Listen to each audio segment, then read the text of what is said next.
Olá, alunos da terceira série do ensino médio. Sejam todos bem-vindos a mais uma aula de matemática.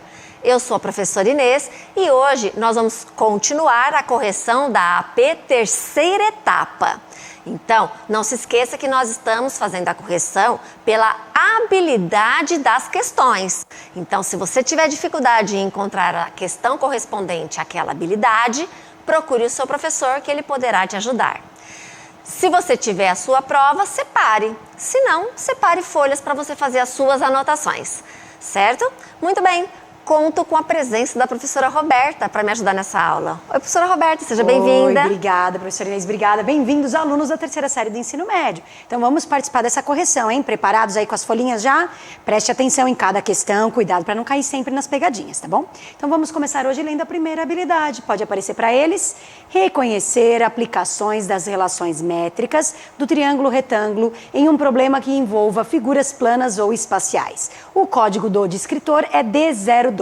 Bom, essa habilidade específica vocês vão falar aí de teorema de Pitágoras, Vão pensar no triângulo, retângulo, reconhecer cada lado e resolver algum exercício que tenha a ver com o teorema de Pitágoras, ou seja, um dos lados desconhecidos. Então, para isso, a professora Inês vai dar um embasamento, palavrinha difícil, embasamento teórico, certo, professora Inês? Isso mesmo. Sobre esses conceitos para você poder fazer a atividade. Então, vamos para o embasamento teórico. Muito bem. Pessoal, vamos lembrar então do teorema de Pitágoras. Para isso, nós precisamos de um triângulo retângulo, como este que eu fiz à parte direita do seu slide, em amarelo. Por que ele é triângulo retângulo? Porque tem um ângulo reto, está reto no vértice A. Muito bem. Se eu sei aonde está o ângulo reto, eu sei que o lado azinho, que aqui está em vermelho, ele é a minha hipotenusa, porque está de frente para o ângulo reto. E aí eu tenho o vértice B e, oposto a ele, o lado Bzinho, que neste caso é um cateto menor, e também tenho o vértice C e de frente a ele o lado Czinho, que neste desenho é um cateto maior. O teorema de Pitágoras diz para nós que a hipotenusa elevado ao quadrado é igual a soma dos quadrados dos catetos. Então, A ao quadrado, que é igual B ao quadrado mais C ao quadrado. Vamos então ver a atividade que corresponde a essa habilidade? Então, a atividade diz o seguinte: Pedro é funcionário de uma construtora e está trabalhando na fixação de cabos de aço em uma ponte estaiada. Vocês sabem o que é uma ponte estaiada, né? Bom, na cidade de São Paulo nós temos várias delas. São as pontes aonde nós temos uma sustentação para a passagem do carro, temos um arco no meio e a partir desse arco, cabos de aço que levantam, que sustentam a parte onde passam os carros, certo? Muito bem. Para evitar o desperdício antes de cortar os cabos de aço que serão utilizados, ele precisa calcular a distância entre os pontos nos quais o primeiro cabo será fixado nessa ponte. A figura representa essa ponte com a indicação da posição em que esse primeiro cabo será fixado. Qual é a distância entre os pontos de fixação desse cabo? Então, observe a figura. Nós temos um esquema da ponte, então aqui é onde passam os carros. Nós temos esta parte que é o que eu falei para você, o arco. Tem os buraquinhos aonde vão colocar os cabos de aço. Neste caso, como ele está falando no enunciado, né? O primeiro, então, aqui no primeiro buraquinho, vai ligar o cabo de aço até na parte de baixo. Temos que a distância entre a parte onde passam os carros é 80 metros até esse buraquinho e a altura no arco é 60 metros. Muito bem. Então, aqui eu tenho a reprodução e a gente está vendo que aqui é um ângulo reto. Então, nós temos um triângulo retângulo, onde eu tenho um cateto valendo 60, o outro cateto valendo 80, e o cabo de aço é a hipotenusa, que eu vou chamar de x. Então, vou aplicar o teorema de Pitágoras. Hipotenusa ao quadrado, que é igual à soma dos quadrados dos catetos. Mas quem que eu uso primeiro? Tanto faz, porque é uma soma, né? Na soma, não importa se eu vou fazer 60 ao quadrado mais 80 ao quadrado ou 80 ao quadrado mais 60 ao quadrado. O que eu sei é que eu tenho que usar os dois. Então, por exemplo, 60 ao quadrado mais 80 ao quadrado. Então, aqui nós vamos ter 6 vezes 6, 36 com 2 zeros, mais 80 ao quadrado, 8 vezes 8, 64 com 2 zeros. E eu vou ter que x ao quadrado vai ser exatamente 10.000. Pego a potência 2 e mando ela para o outro membro utilizando a operação inversa, que é a raiz quadrada. Então, terei raiz quadrada de 10.000. Isso significa que o x será 100 metros. Portanto, o nosso cabo de aço terá 100 metros. É isso, professora Roberta? E eu quero mostrar para eles as alternativas. A gente tinha lá 4 raiz de 35, 40 raiz de 3, 70 metros, 100 metros, que é a D, que é a correta, e 140 metros. Como que tem essas alternativas? De onde eles tiraram isso? Aí eles colocaram o quê? Fora de ordem, você confundindo quem é a hipotenusa, quem é o cateto e fazendo a conta errada. E aí você conseguiria encontrar a alternativa, isso que é o problema. Então sempre tomem cuidado de reconhecer cada elemento no triângulo retângulo. Então viu o ângulo de 90 graus, contrário a ele é a hipotenusa. É o termo que vai estar isolado no teorema de Pitágoras. Aí os outros dois são os catetos. Sempre tome cuidado em primeiro fazer as potências, para depois somar e depois calcular raízes. Né? E no final lembrando sempre que às vezes pode dar exato, como no caso que deu 100, como pode não dar e você vai ter que fatorar, tá bom? Então, cuidado para não errar. Certo, professora Inês? Isso Vamos mesmo. então para mais uma habilidade. Pode colocar para eles na tela. Resolver problema que envolva razões trigonométricas no triângulo retângulo, seno, cosseno e tangente. Código do descritor D05. A gente vai continuar falando de triângulo retângulo, só que agora a gente não está mais pensando somente nos lados. A gente está pensando no ângulo lá dentro, além do 90, os outros ângulos que a gente tem agudo lá. Quando a gente tem esse ângulo e os lados, a gente pode encontrar as relações trigonométricas, que é o seno, o cosseno e a tangente. Então a professora Inês vai dar o embasamento teórico para que você consiga resolver um problema que vai cair nisso, né? Seno, cosseno e tangente. Certo? Boa sorte aí, professora Inês. Vamos lá, pessoal. Então, lembrando de um triângulo retângulo. Tem um ângulo reto? Tem.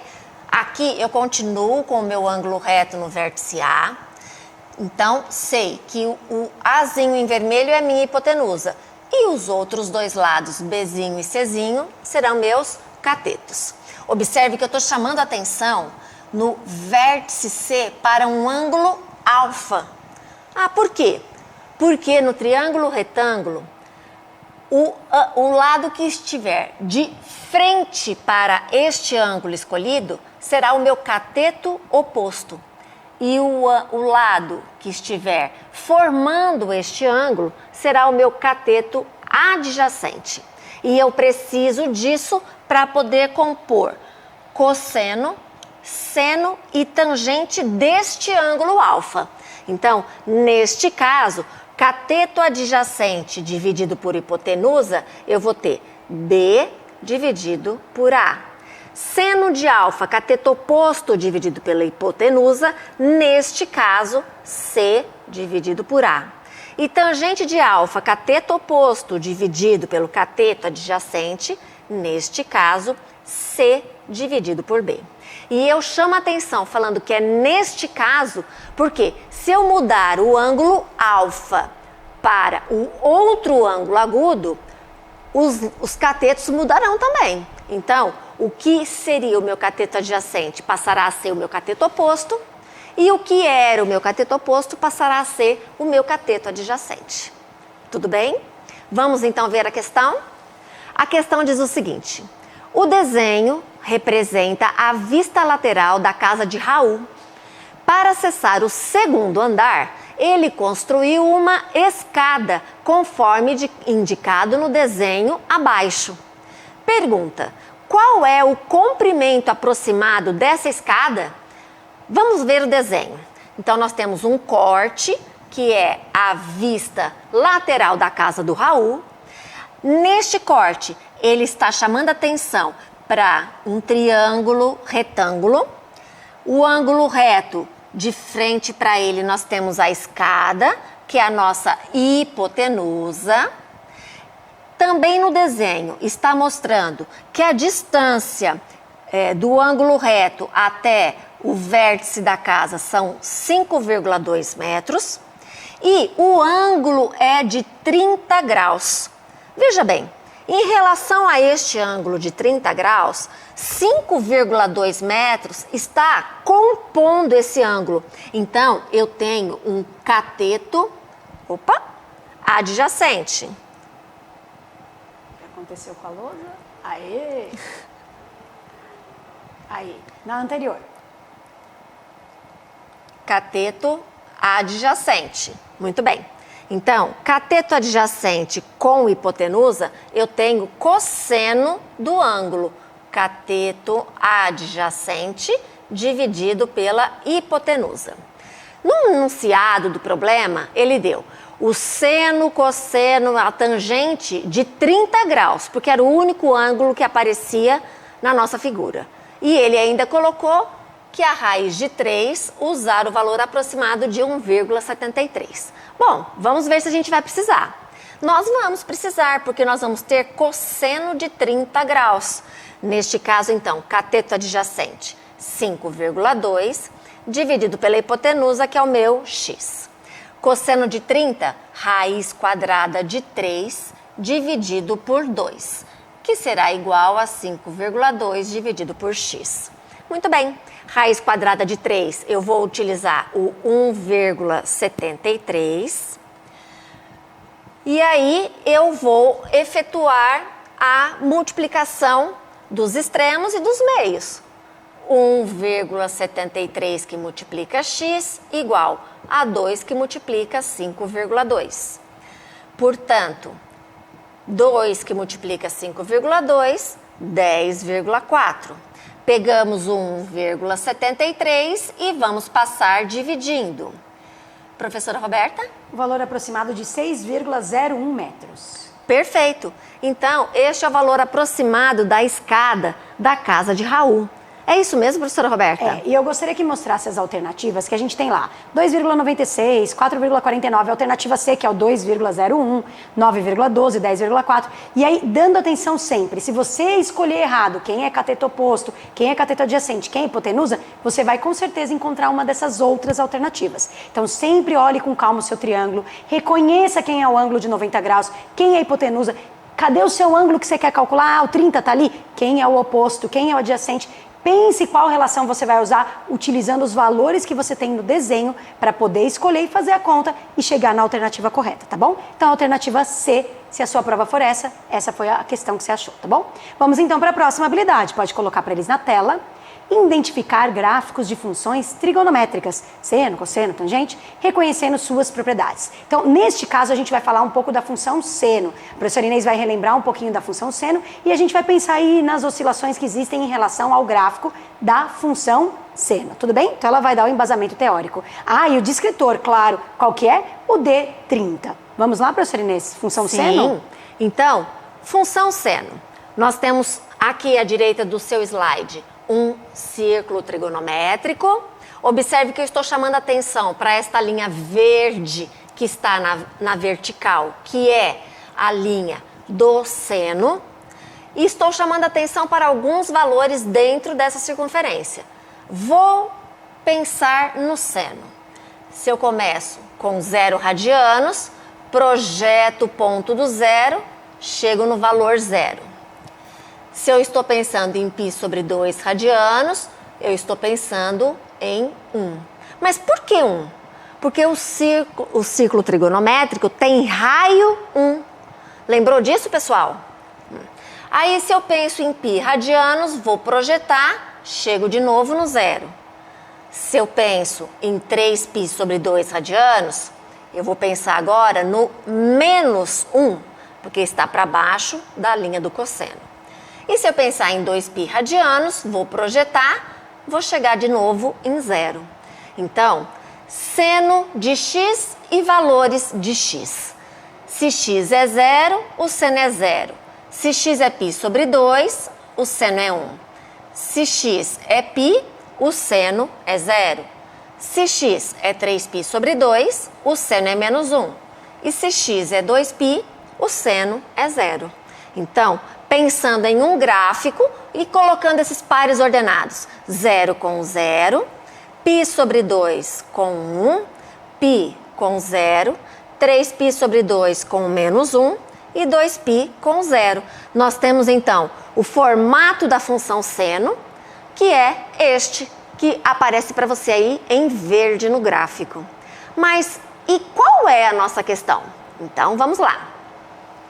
Esboce o gráfico que representa a função trigonométrica f de x igual a seno de 2x, definida de R em R. Nossa, e agora? Bom, agora eu vou dar uma dica para vocês. No lugar de 2x, nós vamos colocar os valores dos arcos divisores de quadrantes. Quais são eles? 0, π sobre 2, π, 3π sobre 2 e 2π. Muito bem, esse π ficou bem feio, né? Então vamos arrumar ele para você entender direitinho. π. Vou deixar um espaço, porque para esses valores de 2x, eu consigo encontrar o valor do seno, que é o que a gente acabou de ver. Olha só, seno de 2x, se 2x é 0, seno de 0 é 0. Se 2x é π sobre 2, seno de π sobre 2, 1. Se 2x é π, seno de π, 0. Se 2x é 3π sobre 2, seno de 3π sobre 2, menos 1. E se 2x é 2π, seno de 2π é 0. Agora, nós vamos encontrar o valor de x. Este sim, que é o que eu vou colocar no nosso gráfico. Lembra? Eixo x e valores do seno de 2x na vertical. Vamos então calcular? Veja só. Se 2x é 0, espera aí um pouco, eu estou multiplicando por 2. Então, se eu quero encontrar o valor de x, eu vou pegar esse número e vou dividir por 2. Certo, então vamos lá. 0. 0 dividido por 2 continua sendo 0. Agora eu tenho π sobre 2. π sobre 2 eu tenho que dividir por 2? Então pera um pouco. 2 é a mesma coisa que 2 sobre 1. Lembra disso? Multiplica os externos, π vezes 1, e multiplica os meios, 2 vezes 2. π vezes 1, π. 2 vezes 2, 4. Pera um pouco, então é só eu multiplicar embaixo por 2? É isso mesmo. Então, quando você tiver 2x, se eu quero encontrar x, eu multiplico o denominador por 2, ok? Olha a dica, hein? Então, aqui nós vamos ter π sobre 4. Aí você fala, professora, π não tem denominador. Tem, é o número 1, pessoal. E quanto que é 2 vezes 1? É 2, então eu vou ter π sobre 2. Aqui no 3π sobre 2, o denominador é 2. Tá, então eu vou fazer 2 vezes 2? Isso, 2 vezes 2, 4. E agora eu tenho 2π. Tá, 2π tem o denominador 1. Eu vou multiplicar por 2? Vai, então eu vou ficar com 2π dividido por 2, que eu posso simplificar os dois, e isso vai restar π. Perfeito. Então, vamos ver como fica o nosso gráfico com esses pares ordenados. Olha só. 0 com 0, tá aqui o primeiro ponto. π sobre 4 com o 1, vai aqui em cima. π sobre 2 com 0, tá aqui passando em cima do x. 3π sobre 4 com menos 1, vai me mostrar um pontinho para baixo. E π com o 0, retornando aqui em cima do eixo x. Tá certo isso, professora Roberta? Tá, e eu quero mostrar as alternativas. Observem primeiro as alternativas. Todas elas têm o mesmo formato de onda, todas ali, ó, que é a função seno. Você fala, tá bom, professora, a função seno eu ia olhar, como que eu ia escolher? Então, eu quero que você observe cada uma. O primeiro gráfico, que é o A, pode colocar para eles na tela. O A é exatamente a função seno. Então, você está passando na origem, o π sobre 2 está ligado no 1, o π está ligado no 0, então é a função seno. Tá bom, então não pode ser porque eu estou querendo o seno de 2x, né, professora Inês? Isso. Agora você olhar para a segunda. Olha, a segunda está passando ali no 2. Como que é? Essa função, na verdade, é 2 vezes o valor de seno de x. Professora Inês, você pode escrever para mim aí na lousa? A primeira você escreve que é seno de x, certo? A segunda é 2 vezes o valor do seno de x, ou seja, aqueles valores 0, 1, 0, menos 1 e 0, todos multiplicados por 2. Por isso que o gráfico deu aquela puxadinha, assim, sabe, uma alongadinha. Ele ficou um pouquinho mais longo que o primeiro, tá? Agora e o C? O C, ele deslocou para cima. Como assim? Então ele subiu, quer dizer que eu somei alguém. Então esse gráfico é 2 mais seno. Então é o seno somado com 2. Então ele parou de sair na origem, não está mais na origem. Tá lá em cima, somou com alguém. Tá, e o D, professora? Esse D, ele tá achatadinho. Ah, se eu olhar o B e olhar o D puxou e o D achatou. Então, na verdade, aqui a gente está dividindo por 2. Então, essa função é y igual a seno de x, tudo isso dividido por 2. Ou a gente pode escrever também y igual a meio vezes seno de x, né, professora Inês? Exatamente. Tem essas duas formas aí, mas é uma divisão por 2. Então, todos têm a ver com 2? Tem. E o nosso gráfico correto, que é o y igual a seno de 2x, onde a gente mexeu com os arcos. Então, se você olhar no eixo x, o que mudou? Onde cruza o eixo? Não está cruzando lá exatamente nos outros. Todos eles cruzavam no π, né? No 0, no π, no menos π. Agora, esse último não, está cruzando no 0 e no π sobre 2 e no π. Então, está um pouquinho diferente, tá bom? Então, observe de novo. Primeira era a função seno, segunda a função seno multiplicado por alguém, por isso que ficou bem alongado. A terceira subiu, então toda vez que você soma um número positivo sobe, se você somasse um número negativo desceria, tá? A D, você achatou que significa que você dividiu essa função por alguém, e o E é exatamente quando a gente multiplica um arco por 2, então a gente mexe nos valores do eixo X. Certo, professora Inês? Isso. E ainda, complementando essa fala da professora Roberta, se você fosse comparar este gráfico da letra E com o gráfico da função seno de x, que é a letra A, você vai verificar que esse gráfico ele está mais... a ondinha está mais comprimido, isso, comprimido. Então, olha só, se eu fosse fazer o gráfico da função seno, eu faria a função desse jeito, olha. Tá vendo que dentro de uma onda, né, que seria até aqui, eu tenho mais ondinhas, ó. Então, eu tenho 2 vezes mais ondinhas dentro da onda da função original seno de x. E aí, gostou dessa parte da correção? Gostou? Eu acho que sim, porque isso é muito importante. Sempre cai essa parte em vários lugares por aí, em vestibular também, tá bom? Vamos então para a nossa última habilidade da aula? Pode colocar para eles na tela.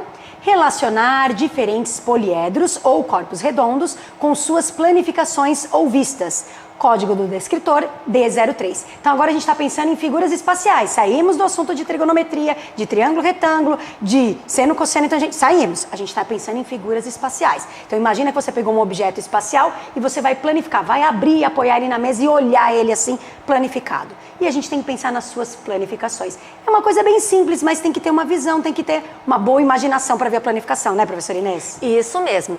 E a parte teórica que importa pra gente é justamente lembrar que se você está falando em planificar, você está pegando um sólido geométrico e está colocando ele em 2 dimensões, isto é, no plano.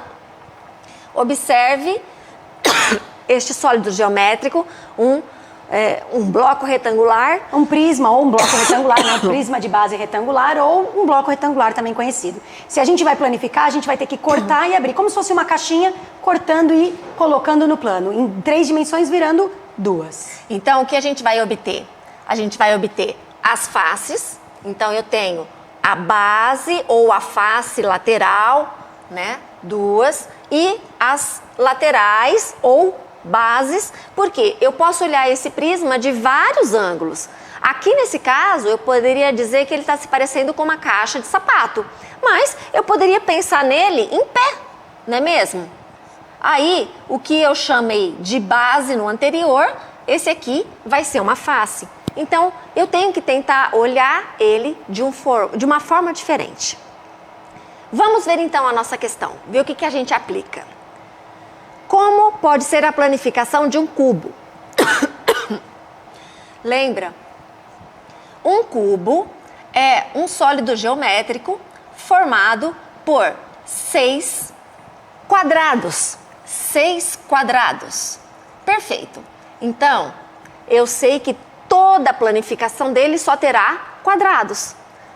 Uma forma e a forma mais clássica é 4 quadrados formando as faces laterais e 2 quadrados formando as bases. Esta é a planificação clássica de um cubo. Certo, professora Roberta? Certo, mas essa parte das duas bases, elas podem ser colocadas em várias posições, só que sempre uma em cima e uma embaixo, porque você tem que imaginar que você fechando essa caixinha tem que voltar ao formato do cubo original. Então pode colocar a resolução para vocês, ó. A gente apresentou aí 3 tipos diferentes de planificação.